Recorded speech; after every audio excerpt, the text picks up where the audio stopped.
Ти какво правиш тук, Мечо? Снимаш! О, така кажи! Здравейте, приятели! Добре дошли в нашия канал Ivy Family!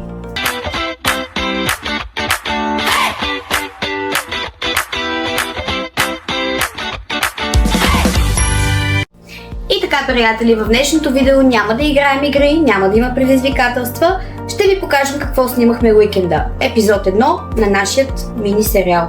Силно се надяваме да ви хареса. Оставете по един коментар, за да разберем вашето мнение за това, което правим. Искам да ви кажа, че ние всички много се забавлявахме по време на снимките.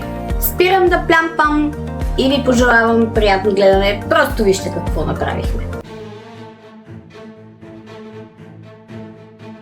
Момичетата бяха на разкопка с бащите си и се разбраха след това да гледат новото видео заедно, но нещо се обърка. Хей, момичета, къде са бащите? Нали казаха, че ще да гледаме новия епизод? Нали казаха, че отиват до мъжето. Ама, те много се забавиха. Хайде да отидем да ги потърсим. Добре. Тръгнаха да търсят татковците си, но не знаеха какво ги очаква всъщност. По-рано през деня татковците бяха отключили един античен и таинствен катинар и без да знаят събузат злата магиосница и нейното проклятие ги застига. За да излезе на свобода, тя трябва да заключи друг на нейното място. Но тук ги няма. Да, наистина. Бяла врата. Да, там има една бяла врата. Хайде да се опитаме да я отворим. Може да са зад нея. Деца, добре, че дойдохте. Ние сме заключени тук. Но защо са заключени вътре? Защото една магиосница ни заключи в нея ключа и вие трябва да я намерите. Кажете ни, къде да я намерим тази магиосница? Не знаем, но тя спомена за някаква тъмна стая. Отидете да я потърсим. Добре, отиваме да я потърсим. Хайде! Магиосницата беше в най-тъмната и необитаема стая от къщата и през цялото време наблюдаваше децата без те да знаят. Тук я няма. Хайде да продължим натам. Добре. Тук я няма.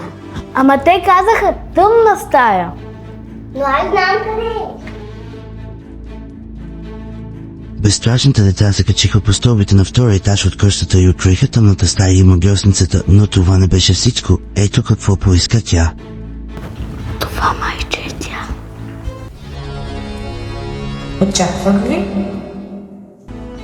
Магиосница, моля, освободи бащите ни. Добре, ще освободя бащите ви, но само ако намерите един скъпоценен камък. Къде да го намерим този камък? Ще ви кажа. Камъкът се намира на територията на къщата, скрит под голям кръгъл предмет.